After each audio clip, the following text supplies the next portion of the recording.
Muy buenos días a todos. Hoy 3 de agosto estamos a muy poquitos días del cumpleaños de un escocés que le cambió la vida a muchísima gente. Y estoy hablando del doctor Alexander Fleming.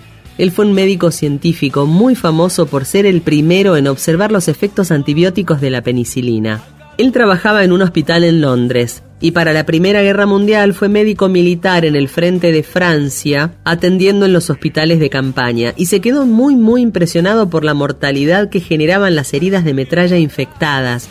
Hacían tremendas gangrenas, así que cuando terminó la guerra y volvió al hospital de St. Mary, que era donde él trabajaba, empezó a buscar antisépticos que evitaran esta agonía tan provocada por las heridas y se dedicó de lleno a la mejora y fabricación de vacunas y de inyecciones y sueros y todo lo que fuera el tratamiento de las infecciones. Los mejores descubrimientos de Fleming ocurrieron alrededor de los años 20. Él descubrió 2 cosas. Por una parte el efecto de este hongo, Penicillium notatum, y por otra parte la lisocima, que es una enzima perteneciente a la parte inmunológica. En los 2 casos fueron totalmente accidentales. Él estaba trabajando haciendo varios cultivos bacterianos con este estafilococo y en uno de los casos alguien estornudó sobre una de las muestras. El fluido nasal que cayó sobre una de las muestras donde él estaba haciendo un cultivo del estafilococo demostró que las bacterias que estaban alrededor de las gotas del estornudo empezaban a perder color y a desintegrarse. Entonces ahí descubrió que esta enzima tenía mucho que ver con la inmunidad y con la destrucción de las bacterias. Por otra parte, gracias al desorden que tenía Fleming normalmente en el laboratorio, para 1928 estaba trabajando también con otra colonia bacteriana de estafilococos que estaba cultivando, y en una de ellas se le hizo un hongo que es como un moho que se llama Penicillium notatum. Estaba a punto de tirar la muestra a la basura porque se le había hecho este hongo, cuando descubrió que las bacterias que estaban alrededor del hongo también empezaban a morir, empezaban a perder color, empezaban a deshacerse. Entonces empezó a observar y a notar, y ahí su intuición fue la que le dijo que en ese hongo podría haber algo muy importante como para luchar contra la bacteria. Él enseguida dio a conocer su descubrimiento, pero poder reproducir este hongo y aislar la penicilina, que era lo que finalmente podía matar a la bacteria, era un proceso muy difícil, así que la comunidad científica en ese momento no le dio ni 5 de pelota. No obstante, hubo 2 investigadores que sí le prestaron atención. Ya era la época de la Segunda Guerra Mundial y estos 2 investigadores, que se llamaban Chain y Florey, habían logrado desarrollar en Inglaterra un método de purificación de la penicilina que era lo que más le estaba costando a Fleming. La macana es que en ese momento en Inglaterra toda la infraestructura industrial estaba dedicada a todo lo que tenía que producir para la guerra. Entonces, como no tenían ningún eco en Inglaterra, decidieron irse a Estados Unidos para poder poner en práctica la idea esta y lograr una producción masiva como para que se pudiera comercializar la penicilina. Fleming no había patentado su descubrimiento de la penicilina, porque él consideraba que si no lo patentaba iba a ser mucho más fácil desarrollarlo y además iba a ser mucho más fácil llegar a un consumo masivo como para que se beneficiara la mayor cantidad de gente posible. ¿Cómo le habrá dejado la cabeza a la mujer de decirle: te dije que lo patentaras, pero vos nunca me haces caso, estás ahí en el laboratorio, te dije patentalo? Bueno, ¿qué fue lo que pasó? Que cuando Alexander Fleming tuvo que ir a recibir el Premio Nobel de Medicina en 1945, lo tuvo que compartir con los 2 vivos estos de Chain y Florey. Este estafilococo con el que estaba trabajando Fleming es justamente el causante de la neumonía y de muchísimas otras infecciones de las que después voy a hablar. Se propaga por contacto directo, por compartir objetos, ya sea vasos, cucharas, o por la inhalación de las gotitas de los estornudos o de la tos, o también a veces por vía cutánea, cuando uno se rasca una herida, se arranca la cascarita, se aprieta los granitos, o por la sangre también. Cuando ingresa al torrente sanguíneo es muchísimo más peligroso porque puede llegar a infectar cualquier órgano de manera interna. Una nota graciosa es que Alexander Fleming fue miembro de un club que había para artistas. ¿Por qué era un artista? Este tipo pintaba con gérmenes. Estos gérmenes eran invisibles al momento de pasar las pinceladas, Pero mientras se incubaban en el lienzo, iban tomando un montón de colores súper vívidos. Así es que usaba distintos gérmenes para el rojo, para el amarillo, para el rosa, para el naranja, blanco, púrpura. Ya le había enganchado la mano a qué color viraba cada germen y pintaba con gérmenes. Qué lindo el cuadrito. Alexander Fleming murió en Londres en 1955 de un ataque al corazón. Fue enterrado como un héroe en la Catedral de San Pablo de Londres y es reconocido como el generador de la era de los antibióticos, que por supuesto este hallazgo después hizo enormes aportes para otros investigadores que desarrollaron otro tipo de antibióticos, como por ejemplo el utilizado para el tratamiento de la tuberculosis del bacilo de Koch, que esto justamente ha salvado millones de vidas. Y para que tengan una idea, este estafilococo está presente en la nariz del 30% de los adultos sanos y está presente en la piel del 20% de los adultos sanos.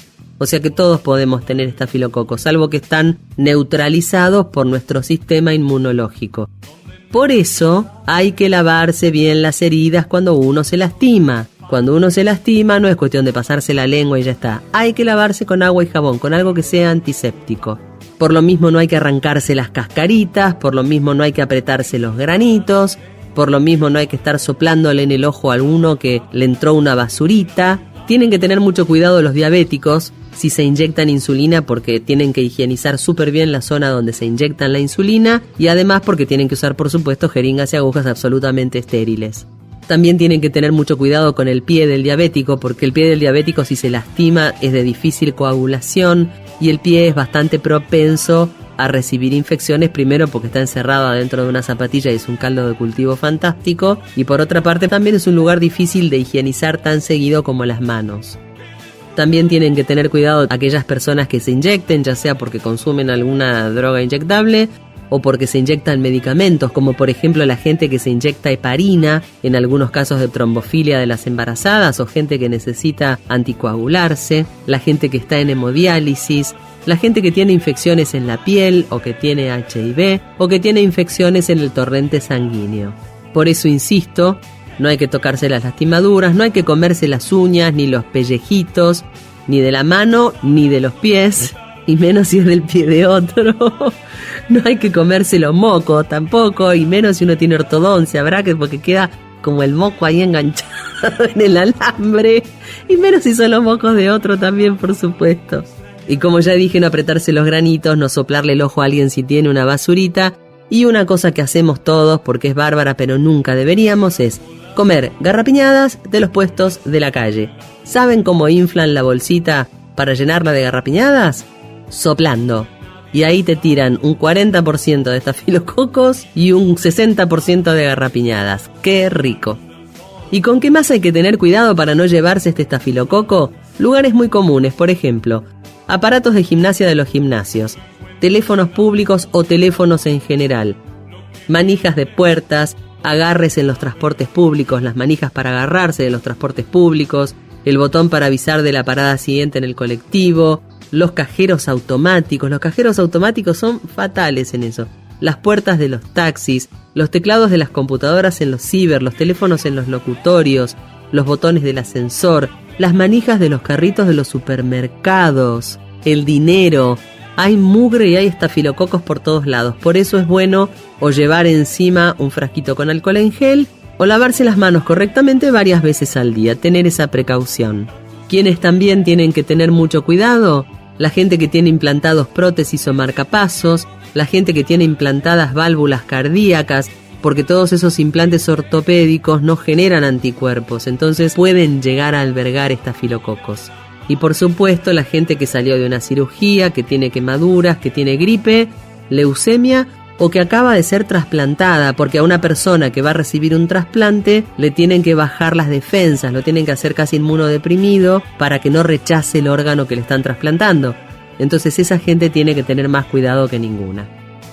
¿Qué otra cosa combate la penicilina? El Streptococcus pyogenes. Este streptococo es otra bacteria que se conoce desde hace más de 200 años. ¿Por qué? Porque causaba la infección en garganta o faringitis de streptococo, o más conocida como escarlatina. además del impétigo, que es una infección de la piel, o el síndrome de shock tóxico, que también es un síndrome casi mortal, que empieza con una fiebre altísima y después se desencadena en un desastre. Para que se den una idea, la escarlatina, por allá por el 1900, era la mayor causa de mortalidad de las criaturas antes de los 2 años. Si ustedes van a visitar el cementerio de la Recoleta, en las bóvedas más antiguas van a ver que siempre arriba hay un montón de ataúdes chiquititos. Bueno, esos son de la época anterior a la penicilina, cuando los chicos caían como moscas. Y mayormente era a causa de la escarlatina. La penicilina también trata trastornos respiratorios y enfermedades de transmisión sexual, como por ejemplo la gonorrea, que es la segunda enfermedad más transmitida, o la sífilis, que es la causada por el treponema pallidum. Bueno, y ahora que ya los dejé completamente paranoicos con todo, los dejo en compañía del estreptococo, del estafilococo, del treponema pallidum y del bacilo de Koch. Yo por de pronto les mando un beso muy muy grande, me despido de ustedes hasta el sábado que viene en el próximo segmento de Mundo de Mente. Chau, chau.